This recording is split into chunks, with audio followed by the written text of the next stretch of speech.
Hi, everyone, and welcome to another Good Governance Academy webinar.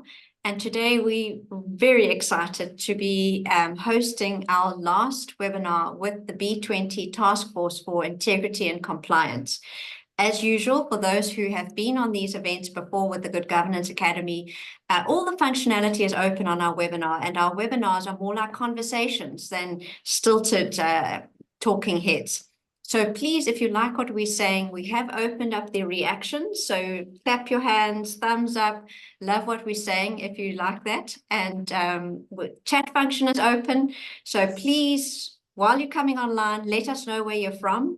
Really interesting to see all the parts of the world. The GGA operates now in 167 countries. So you won't be alone, whichever part of the world you're in today. If you have got specific questions for the audience, we will be taking a Q&A towards the end of the event. So please put your questions in the Q&A box, and then if we don't get to them, we can always get to them afterwards and place the answers on the event page.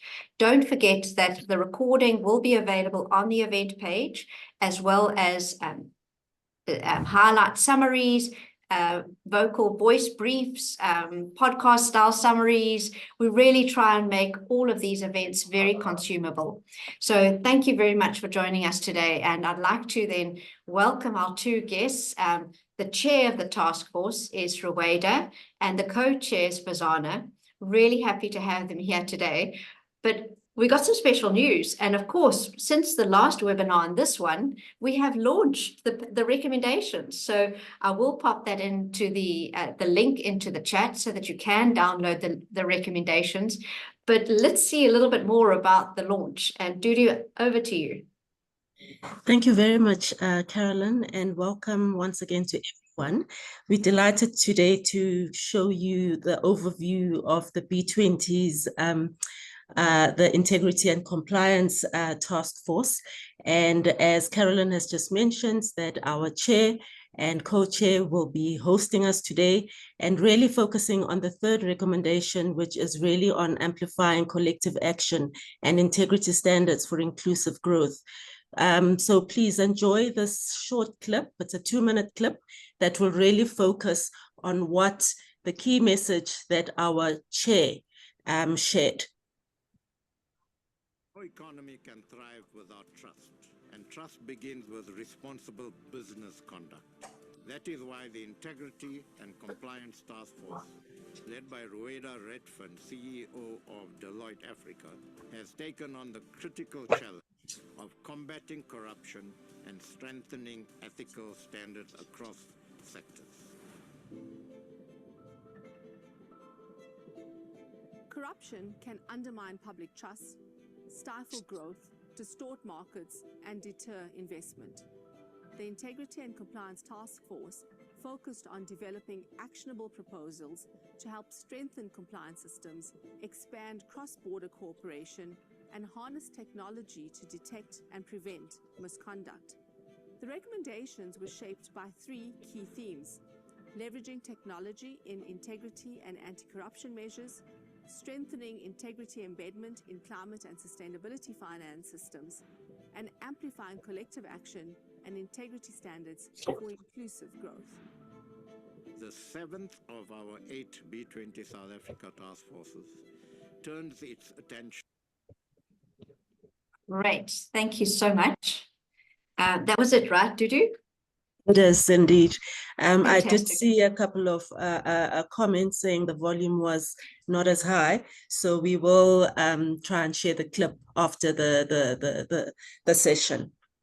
I'll do that. Thank you, Dudu. And of course, our first 2 webinars, we're talking about the first 2 recommendations around the technology and the other recommendation. But today, it's all about the third recommendation. So without delaying on that, I'd first of all like to talk about this policy action 3. 3.1 says expanding and embedding public-private partnerships, PPP, as a tool to promote integrity and drive inclusive growth. The B20 recommendation talks about inclusive growth. So I'd first of all like to ask Rueda and then Frazana, so how does corruption then undermine this inclusive growth, and how can we use partnerships and collective action to address both that and also to ensure that everyone benefits? So thank you, Carolyn, for the question. And let me just start by saying good morning, good afternoon, and good evening, ladies and gentlemen. I see lots of chatter on the group, and I can see that there are people from around the world. It's wonderful to be here with you virtually and to share the work that has been done by the B20 Integrity and Compliance Task Force. So let's just start with the first piece. How does corruption actually undermine inclusive growth? Corruption is repeatedly identified in the B20 Integrity and Compliance Task Force policy paper as a critical barrier to inclusive growth. It is not just a matter of lost money or missed opportunity. It distorts markets, it erodes trust, and it widens inequality. So firstly, corruption distorts markets and competition. It creates an uneven playing field where contracts and opportunities may go to those who are actually willing to bribe or use connections, and not necessarily those with the best products, services, or ideas. Secondly, corruption itself then erodes trust. When people and businesses perceive that the system is rigged, trust in institutions and markets is severely undermined. And what this does is that it reduces participation and it can undermine the legitimacy of both governments and businesses. The third point I want to make is that corruption may actually worsen inequality. We know that it disproportionately harms the most vulnerable. And the most vulnerable are small businesses, marginalized communities, and those without connections. And it does so by diverting resources away from public services and infrastructure that actually support broad-based development. And finally, corruption can reduce investment and it can reduce growth. We know that investors are likely to commit capital, in environments where corruption is, they're less likely to commit capital in environments where corruption is widespread. And what this does is that it leads to fewer jobs, less innovation, and slows down economic growth. And just, by way of statistics, the 2024 Corruption Perception Index, and according to this index, it tells that two-thirds of the 180 countries that were surveyed scored between 50 on a 100-point scale, where 0 is the most corrupt and 100 is the least corrupt. So two-thirds of the 180 countries scored below 50. But there is a way forward. The B20 Integrity and Compliance policy paper states that expanding and embedding public-private partnerships, or PPPs, and amplifying collective action are important tools to promote integrity and to drive inclusive growth. So why are partnerships so powerful? Really, because corruption is too complex for any one actor to tackle alone. And what we need is multi-stakeholder collaboration, bringing together government, business, and civil society. And what this does is that it helps level the playing field and strengthens credibility and supports vulnerable market actors. So this collective action approach is far more effective than isolated efforts. PPPs often blend public oversight with private sector initiative, creating flexible frameworks that can adapt to local realities and help shape regulation. And by working together, stakeholders can set higher integrity standards, share best practices, and create industry-wide norms that make corruption harder to hide. So Carolyn, let me pause there and perhaps we can bring Fazana into the conversation, and then I can talk a little bit more about how PPPs themselves could promote integrity and inclusive growth. Absolutely, because we've seen so much work around PPPs being done in municipalities and at provincial level, and I'm sure in multiple countries. In fact, one of the organizations that the Good Governance Academy works is the World Association or Alliance for PPPs, which tries to make and professionalize that practice. But let's bring in Fazana. Fazana, if you could add to the conversation, please. Sure. So, need to highlight you. Just a second, I just need to highlight you. Okay, carry on. Okay, can you hear me okay? All good, thank you. Great. So good afternoon, good morning, everyone. I couldn't be in South Africa, but I am in the south of Saudi Arabia, called Jazan. And today is Saudi National Day. And in a small tribute to my roots in South Africa, I'm wearing a traditional outfit from the southern region of Saudi Arabia. Thank you, Carolyn and Rueda and Dudu, for inviting me to this panel. It's an honor to be on this panel to discuss Policy Action 3. The B20 recommends talks about inclusive growth, which is a necessary goal, but as we know, corruption acts as a formidable wall blocking the path to inclusive and genuine prosperity. So in my previous life, I was a forensic investigator for a competitor of Rueda's, PwC. I was part of the team that investigated South Africa's infamous arms deal. And what I witnessed firsthand was how a seemingly routine process around procurement was weaponized for large-scale corruption. I'll give you an example. So there was a company that was technically the best and offered the most competitive price, but they weren't willing to participate in backroom deals. So the procurement team didn't want to qualify them because they wanted to qualify the company that was willing to participate in a backroom deal. So what they did is they manipulated the procurement process by adding a premium to the bid. So where, for example, the bid was 20 million rands, they created a fictitious requirement to add a premium, which resulted in that bid being inflated to, for example, to 40 million rands, which eliminated their competitive edge. This manipulation was facilitated by a few rogue employees in the government departments, and I saw this happening over and over again in my career.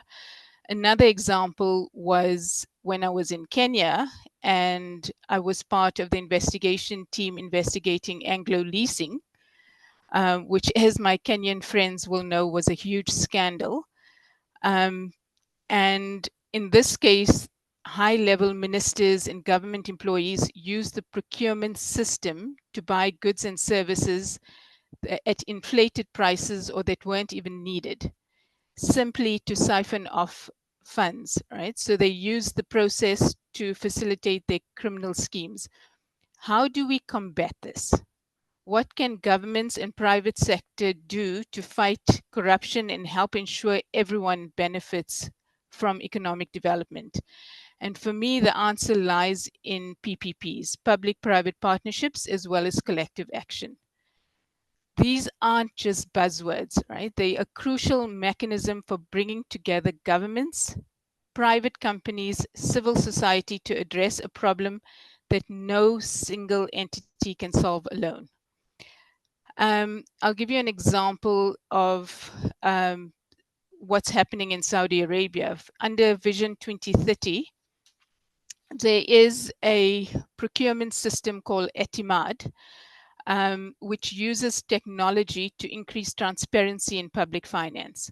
So it's an e-government platform that standardizes and digitizes government procurement, budgeting, and payment processes into a single unified portal, right? So it increases transparency, but most importantly, it minimizes human interaction and the opportunity for bribery and manipulation. And it reduces the chance of these secret deals that was happening in the arms deal as well as the Anglo Leasing matters. In South Africa, we do have a similar system, the e-tenders procurement platform, which should be serving a similar purpose. And across the world, especially in the G20 countries, we have, for example, Korea has CONAPS, and Brazil has gone one step further. They've got, it's called the ALICE program, where it's an AI system developed by the Comptroller General's office, I think similar to our Auditor General, that analyzes thousands of public procurement processes to identify red flags and potential irregularities that warrant a closer look from the auditors.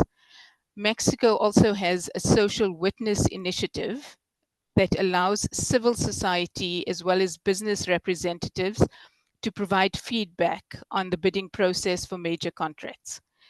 But apart from these digital tools, which I think is a powerful, it's a powerful mechanism to help mitigate corruption risks, we also need institutional safeguards. I know in South Africa we had carte blanche, very depressing program on a Sunday evening. But we also have, like in Saudi Arabia, we've got our oversight and anti-corruption authority called Nazaha, which is a government body for combating corruption. So while it's a public entity, its success relies heavily on collective action. It needs the citizens and companies to report corruption, and it's empowered us to become active participants. When I first came to Saudi Arabia, one of my first text messages was from Nazaha. And it was in Arabic, so I was a bit terrified as to why was I receiving a text message from Nazaha. But it's a message all citizens receive on a monthly basis regarding the number of corruption cases being investigated, the government entities that are being investigated, how many prosecutions are taking place, etc. So it's a constant reminder of the action that's being taken, and it's something I would suggest other countries also also implementing. It would be like a reminder coming from the hawks or the scorpions. My generation will remember the scorpions. So it's an excellent practice, as I say, which I think other companies can adopt. So in conclusion, I think, as Rueda has said, the fight against corruption is not a solo endeavor. It requires governments to create transparent tech-enabled systems, private companies to demand ethical behavior, and citizens to be empowered as watchdogs. And through these strong public-private partnerships and collective action, we can definitely build a world where procurement is a tool for progress and not corruption. Thank you so much. I've put a link there in terms to Nazaha. I think that's the right link. Nazaha. Thank you so much for the insights. I think those are, it's incredible to have case studies so that we can actually refer to, things that are meaningful and, just to give us a context. And as you say, that top of mind reminder, when you come into the country, hey, this is how we do things, and it's not corruption based, and we do need to be very on top of this. There was a comment in the chat function about, but it's not only government, it's the private sector as well. Of course, and I think that's where the PPP really comes in. And that talks to this policy action too, strengthening support and incentives for organizations to engage and drive collective action for inclusive growth. And that's really around, the inclusive growth, but we're going to get to the PPP. I'm going to ask the two of you, once a collective action is underway, how do we know that it's actually working? And what is the best way to measure the impact of our anti-corruption efforts? So I think that's always the difficulty, is that, we see it's difficult to find corruption, to point it out. And when it's pointed out, it's always after the fact. And it's, so the impact's already been had.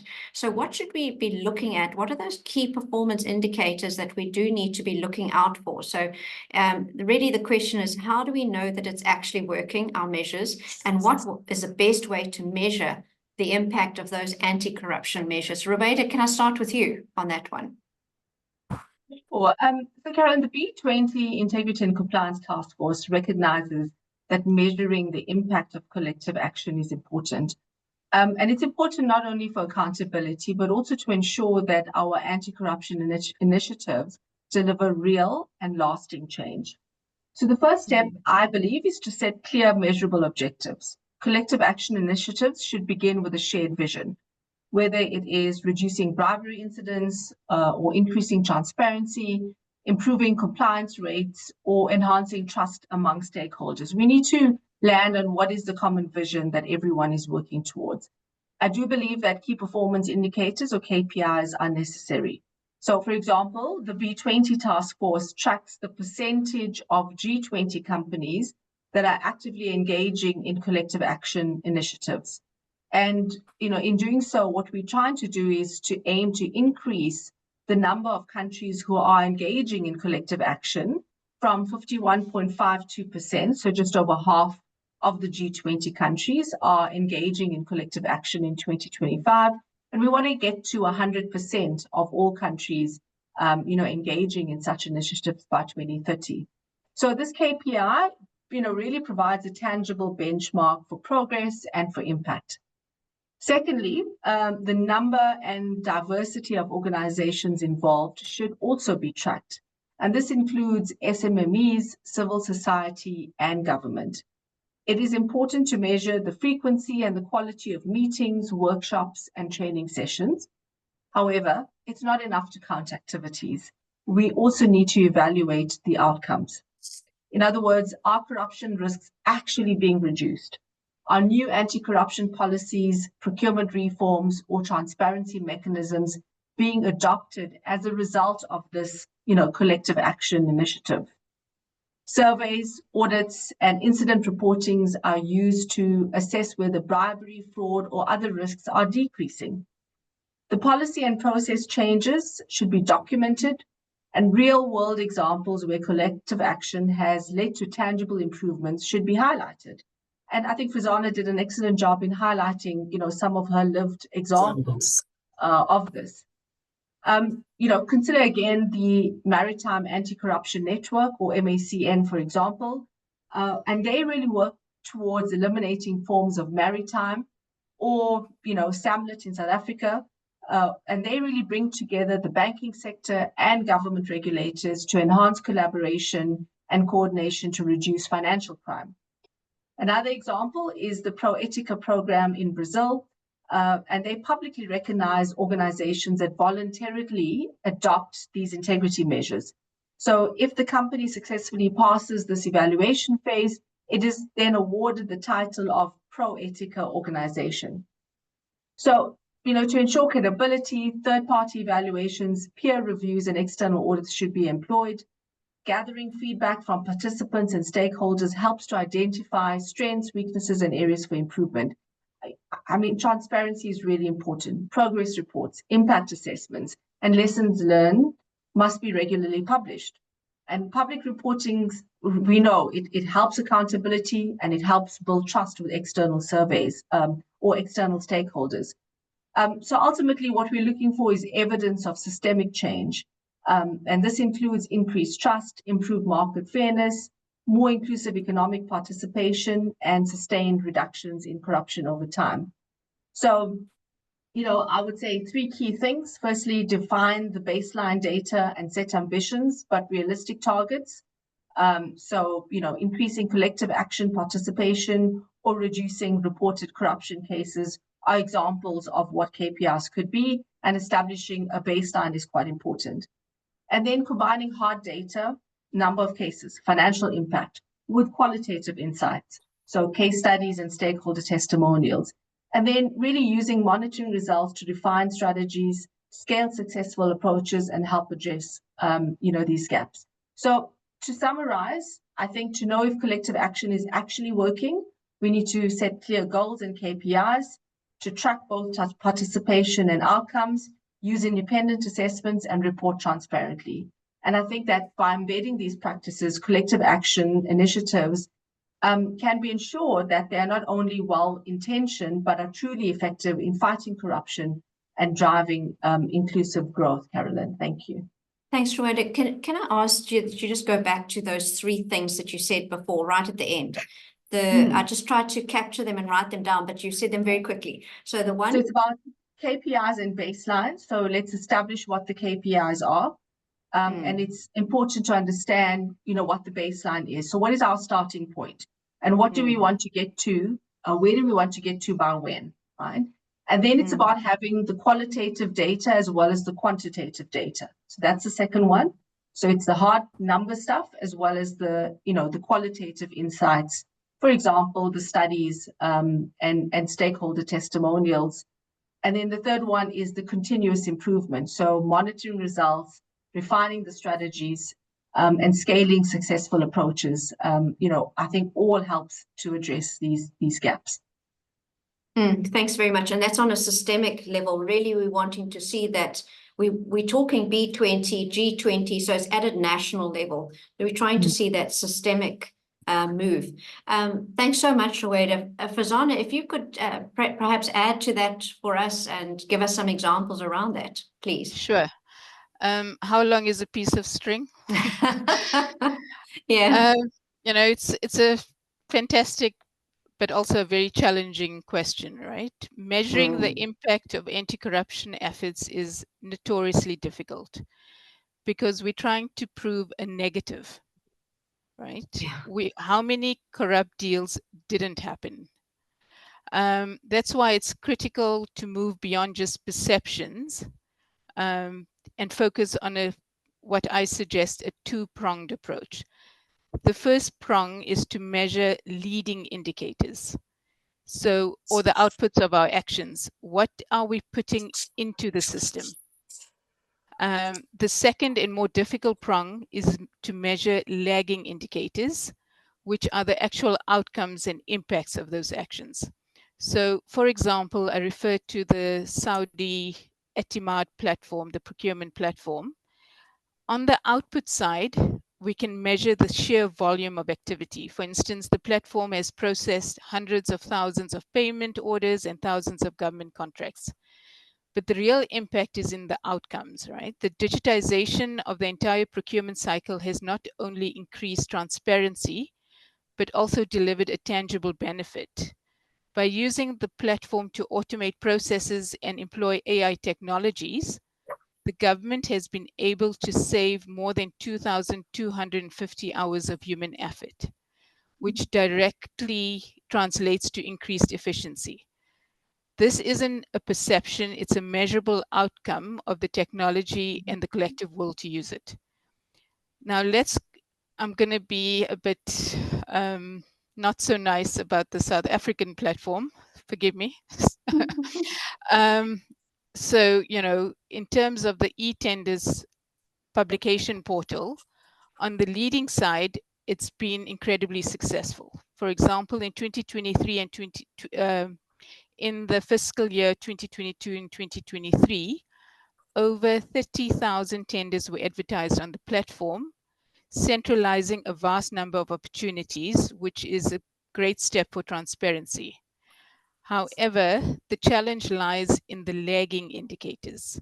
So a recent IMF report pointed out that while the tenders are being advertised, there's a low compliance rate for publishing the bid values of the awarded contracts.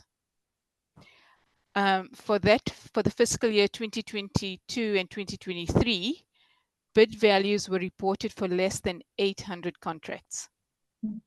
Right? So if there were 30,000 tenders that were advertised, this is a minimal number of contracts publicized. So this highlights a crucial point for this panel. A tool is only effective as the collective action behind it.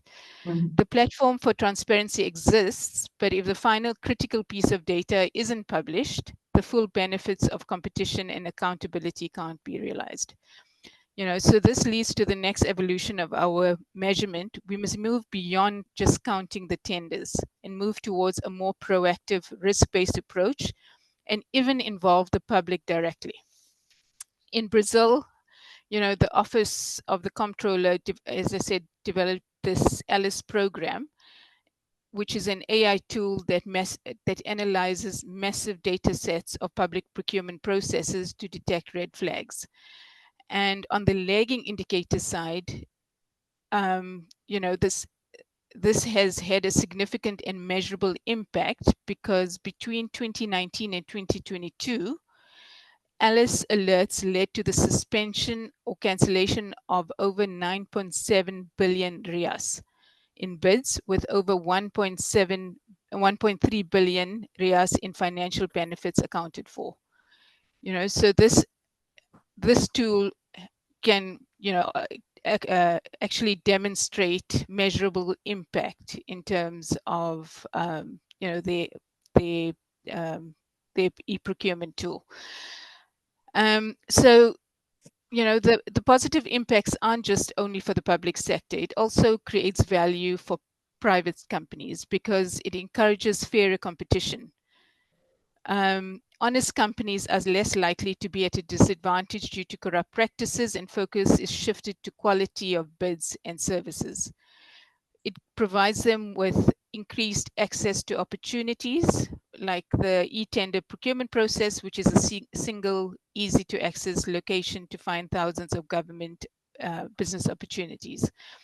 And it also helps to reduce delays and increase efficiencies. So ultimately, measuring the impact of our anti-corruption efforts is a journey. It's not easy. And I think with platforms or like the B20 and the G20 Integrity and Compliance Task Force and other, OECD, UNGC initiatives, etc. We can all help in, trying to identify tangible, measurable KPIs that can help us to,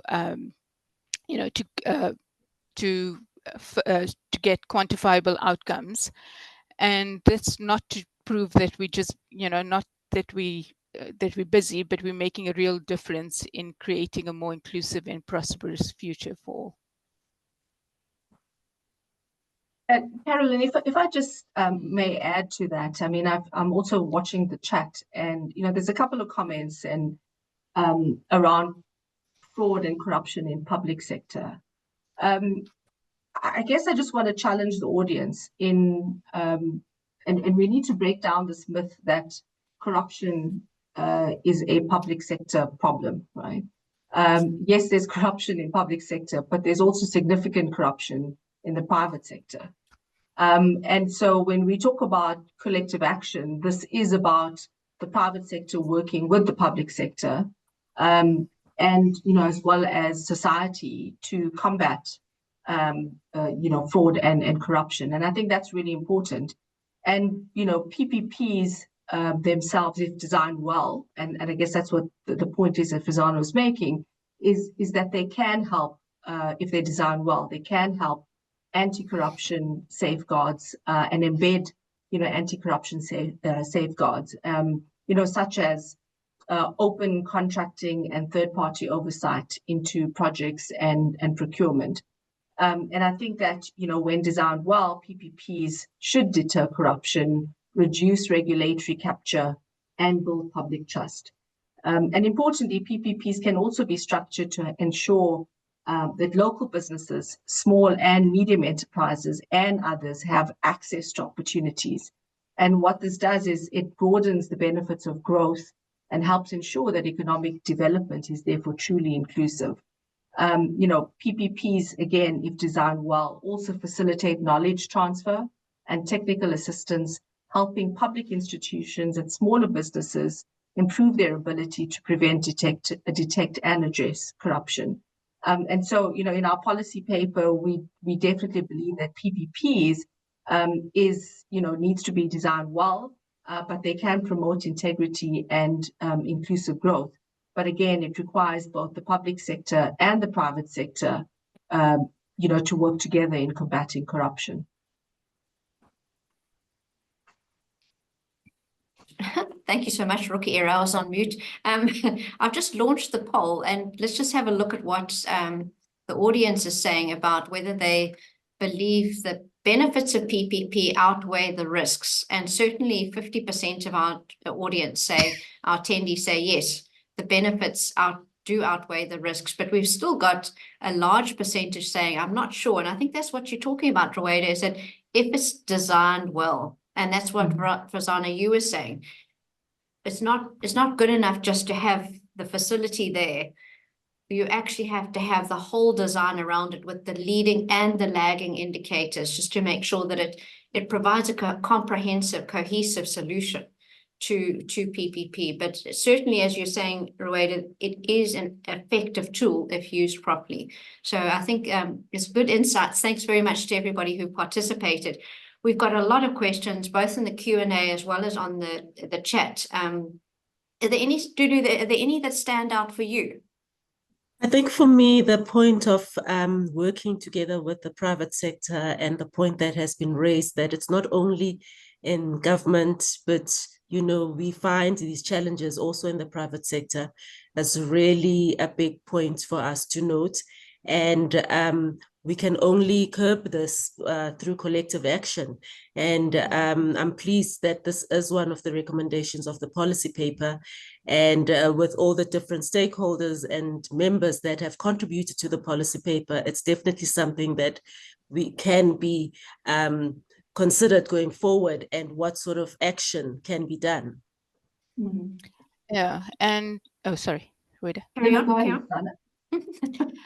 Yeah, and it's a really good point. We can't just lay the blame on the public sector. For example, in the arms deal, who were the bribers, right? It was private sector, right? And mostly European companies that come from countries that have low corruption rates. So it's that's why I think we can't just focus on the public sector. We have to have collective action, which includes not just the private sector, the public sector, but also civil society, right? And only with all three, with all of us working together, will we be able to make a dent into what seems to be an impossible task. And I saw there was a question about petty corruption, and I've been fortunate to have been able to work in many multinationals with large resources, but what about the SMEs, right? The small and medium enterprise companies, how do they effectively tackle corruption? I've had many lives, and one of my previous lives, I worked at Maersk, the container shipping company. And, I think Rueda mentioned the collective action network, MACN, which Maersk was one of the founding members. And, they, together with other leading shipping companies, now today, I think there's over 200 members, were able to use collective action to stop facilitation payments, for example, in the Suez Canal, which we used to call the Marlboro Canal, because they used to use cartons of Marlboro cigarettes to pay the facilitation payments. But they were also successful in countries like Nigeria, Argentina, Bangladesh, right? But these are huge companies that have significant market clout. What about the SMEs? How do you use collective action to combat corruption with limited resources? Mm-hmm. And I've got 3 suggestions. 1, join existing networks. The SMEs can join established collective action initiatives like the MACN. By becoming a member, even a small company gains access to a large, powerful network and its resources, including standardized compliance tools, best practices, reporting mechanisms. So you don't need to build it from scratch, you just need to join a community. 2, leverage the digital platforms. The same digital tools we've discussed today, like the e-tenders portal, are powerful tools for SMEs. It reduces the need for physical interaction and face-to-face negotiations, which are often a gateway to corruption. And, if you do have the resources to digitize your own processes and rely on government e-procurement platforms, you can reduce the exposure to corrupt requests. And thirdly, form industry alliances. If an established network doesn't exist, SMEs can create their own. I think Rueda mentioned Samlet and a few others. If you don't have an industry network, create your own. For example, construction companies or retailers, etc. In my previous life, I was at IBM. When I was with IBM in South Africa, I formed a compliance network with Shell and Cecil, and our membership quickly grew to around 30 companies, including multinationals like Siemens, GE, Vodacom, Walmart, etc. Because we had the same challenges, especially when it came to abiding to international anti-corruption laws, because our companies had to abide to laws like the UK Bribery Act or the FCPA. And this was a great forum to discuss compliance challenges and exchange best practices. I'm not sure if this network still exists, but my suggestion to SMEs is to create something similar to address their compliance or ethical challenges. The compliance community is very collaborative, and I've been part of compliance networks in the Netherlands, in Copenhagen, and in Saudi Arabia. So if you do need support and assistance, compliance officers are usually readily available and helpful.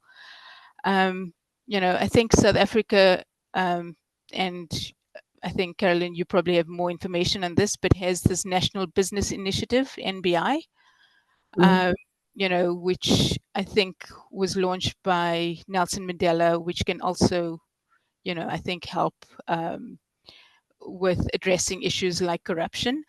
And I think in the Middle East, there is the Pearl Initiative, which is a similar initiative to the NBI.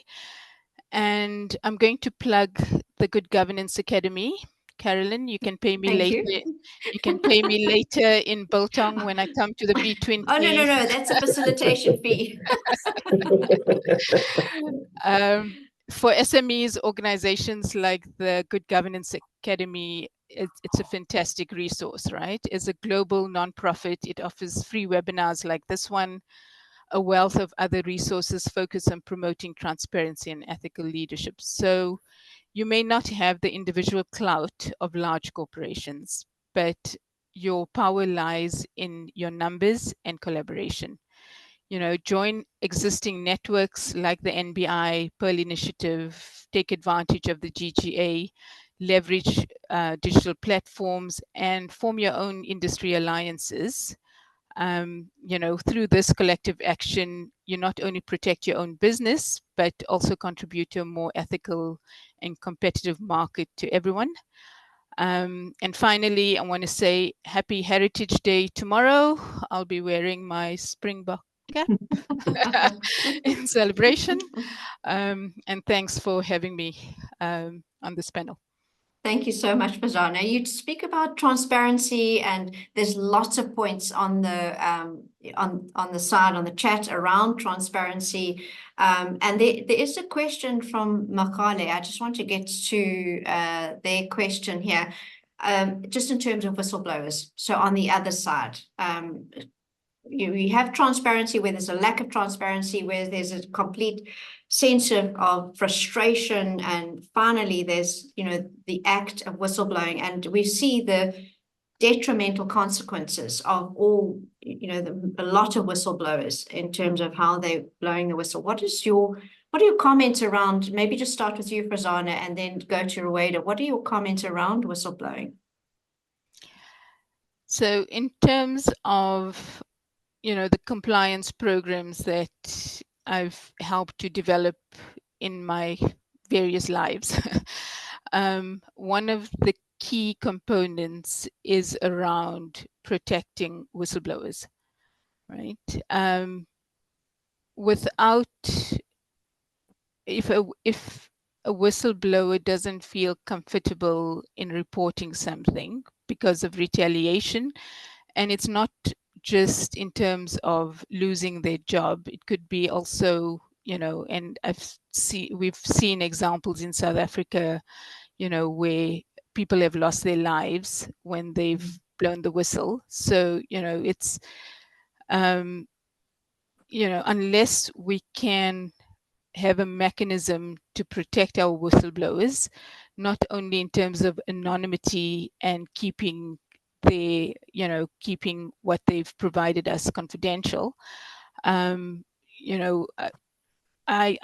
don't feel that I could recommend people to blow the whistle unless we have those safeguards and mechanisms in place, right? So that's key to any, to any program, is to ensure that we are able to protect our whistleblowers. If we can't, then, we shouldn't be encouraging people to speak up. Thank you. Rowena, you got a way in there? Just before, I recall an example of a speak up case that I received, and it was anonymous, and the person said, not only am I afraid for my career, I'm also afraid for my life. And I personally, usually it was another department that would do the investigation, but in this matter, I personally wanted to lead it to just ensure that, we didn't know who the whistleblower was at that stage, but through elimination, we could identify, who it could have been. And we did the investigation. We were able to substantiate it, and key individuals in that organization were terminated, were fired, and the CEO was demoted. He wasn't involved in the issue, but because it was during his tenure, he was demoted to another role. And what that showed, after that, there was a flood of whistleblower reports because the employees realized that they would be protected, the matter would be investigated, and thirdly, action would be taken, even if it was a senior employee, right? So if we can get that right, I think we can be successful in our whistleblowing efforts. It's what Cash Kavadia said in his video. It's the trust, building trust, really important. Sorry, Rowena? Yeah, I mean, I think that, so look, I'm a stats person. Statistically, corruption and fraud is identified mostly through whistleblowing reports, right? It's not through external audit. It's not through internal audit. It's not through risk assessment. Statistically, the most fraud is actually identified through anonymous tip-offs or whistleblowing mechanisms. And that's, you can't, the facts don't lie. And so it is critically important, as Fazana says, that we do have protection mechanisms in place to protect our whistleblowers. There are just far too many examples, particularly here in South Africa. The most recent case just, 4 weeks ago, where a person lost their life, as someone, an attorney who was investigating a scheme, was killed. And yet, this is one of the mechanisms that is real in reducing and identifying fraud and corruption. Now, in theory, we all talk about the fraud triangle. And this is where I do remind, I guess, the private sector that, for every fraud that is committed, there is also, another individual enabling the fraud or agreeing to pay the bribe or the facilitation fee, right? So we as the private sector, I always say we need to be careful that we don't kind of say this is a public sector issue. And that's why I always, I guess, challenge the private sector. What is our role in enabling this environment, this corrupt environment that we find ourselves in? So I do believe that whistleblowing as a mechanism to detect fraud is real. And, again, I would encourage those on the call, again, just to do practical things like reevaluating whistleblowing processes, making sure that we are able to protect the whistleblowers, and saying, what can we do in our organizations to protect whistleblowers, through various mechanisms. And then the last thing that I want to say, not necessarily just on whistleblowing itself, but on fraud and corruption, is that we're in an age where we have the ability through technology to make a substantial impact in reducing fraud and corruption, across the board. With the use of digital tools, AI, etc., we're suddenly in a place where, you can offer not just whistleblowing protection mechanisms, but, using digitization to really, understand where the fraud is happening and to get to, the root of it. So where it's systemic fraud or corruption, what technology allows us to do through various tools that are out there. And I know it's not the subject of necessarily this conversation, because it is another recommendation of the Integrity and Compliance Task Force, but certainly we're in this digital age, right? And so there are many mechanisms that we can use to detect and prevent fraud, through technology, and we should lean in as far as possible in making sure that that happens. Absolutely. Thank you. There's a question here from Anrud around really the culture of it. So, and Dudi, I'm going to ask you, because although you weren't in the leadership team, you have been behind the scenes and supporting this team and putting these papers together. Was there any work on the cultural side of things? Did some papers come up or some people talk about the cultural aspects of this? A lot of, I'd say a lot more was on the technology side, and I'm very glad that our chair, Rueda, brought that point in. And looking at the generation that we're in right now, we've got a lot. I mean, some of us are in professions where there are a lot of young people joining the organizations. And if you look at from uni level, where there's a lot of AI, and a lot of that, even in the policy paper, there was a lot of commentary on the use of technology. And I look at it and say, if you look at the comments, they were all talking about its government, its top leadership, but we have to be instilling that kind of culture where even the young people getting into organizations understand that we have to change this trajectory of corruption in terms of how we behave, quite honestly. So it's an important point that we should not overlook, that from the slightest, it starts with a very small habit, and organizations should be instilling values where knowing that there will be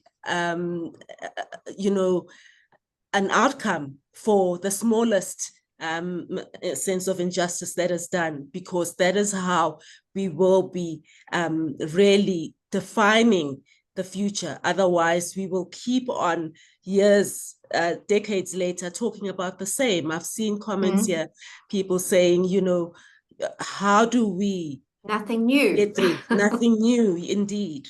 So from a culture perspective, I would definitely say that organizations, the leadership, that's very important to drive that and instill that, especially for the young people that are joining our organizations.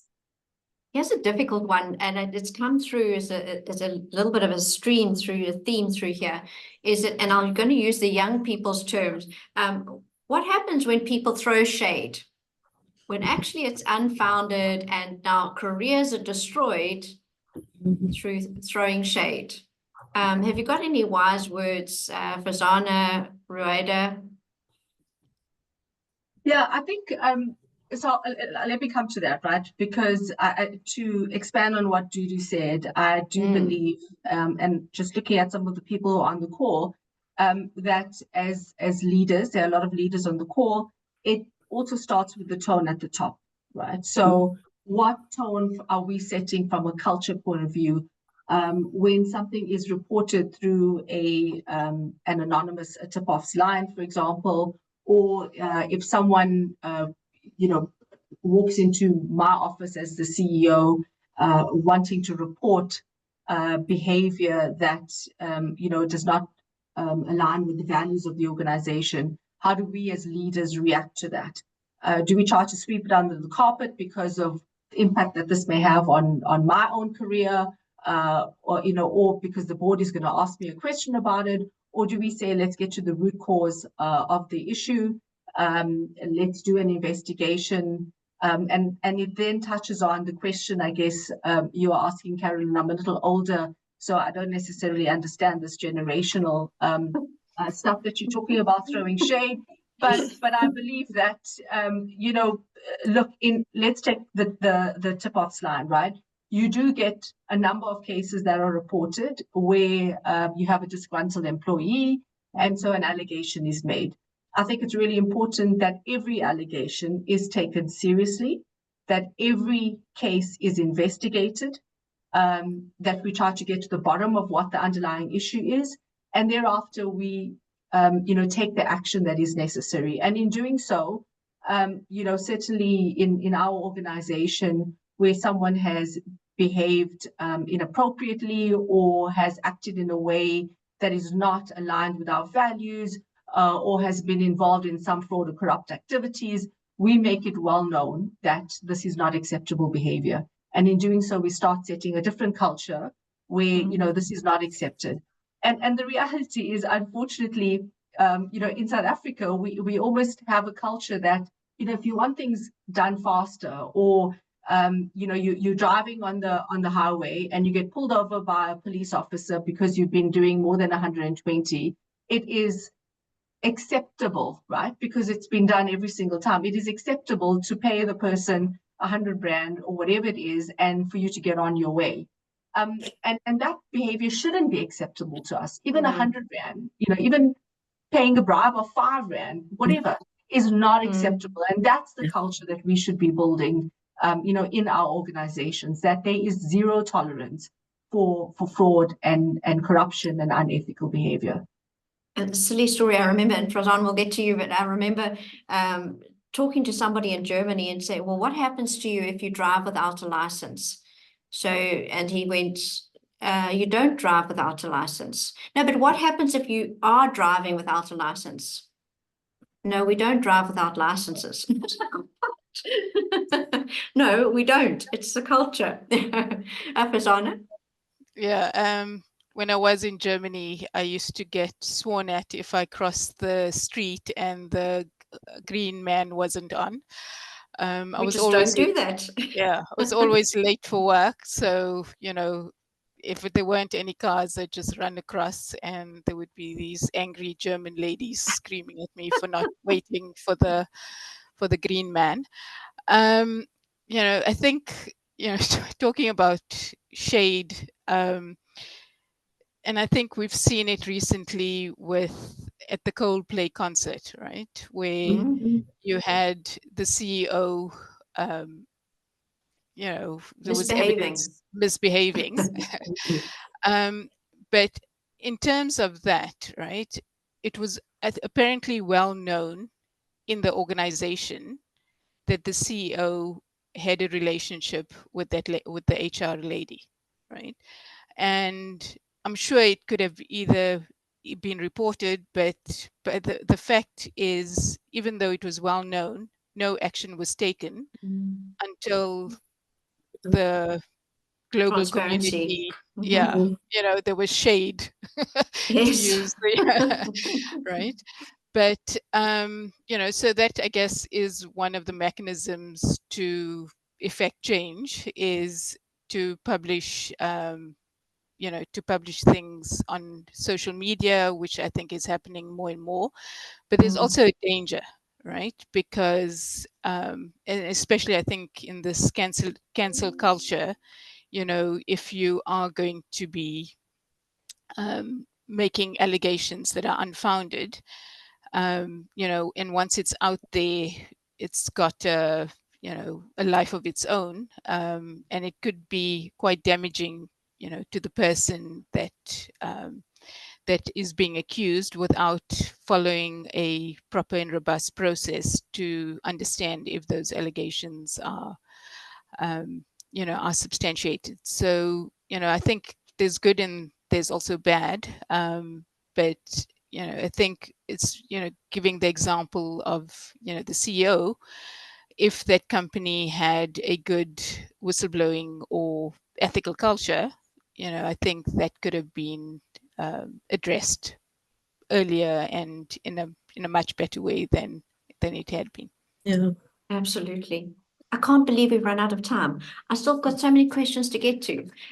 This has been so exciting, so interesting. I think we've just got a fabulous panel. Rueda, thank you so much for joining us. As chair of the task force, I think it's been a fantastic outcome. Certainly the paper is so valuable, and I really urge everyone online to download the paper.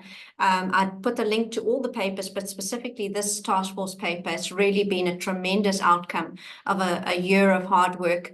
And Fazana, thank you so much for co-chairing, for coming online today and giving your insights, the practical insights, and just showing, what's happening in Saudi Arabia versus what's happening in South Africa, giving us that perspective has been very, very insightful. Thank you very much for that. And Dudu behind the scenes and getting these webinars sorted out and getting us up and running has been tremendous. So thank you so much for your help with the Good Governance Academy and with these webinars. So thank you, but once again, it's been fabulous being part of this task force myself and for being part of the B20 South Africa. It's been lovely. Thank you very much, everybody. Thank you for joining us online. Thank Bye you. then. Thank you, everyone. Thank you. Cheers. Yes.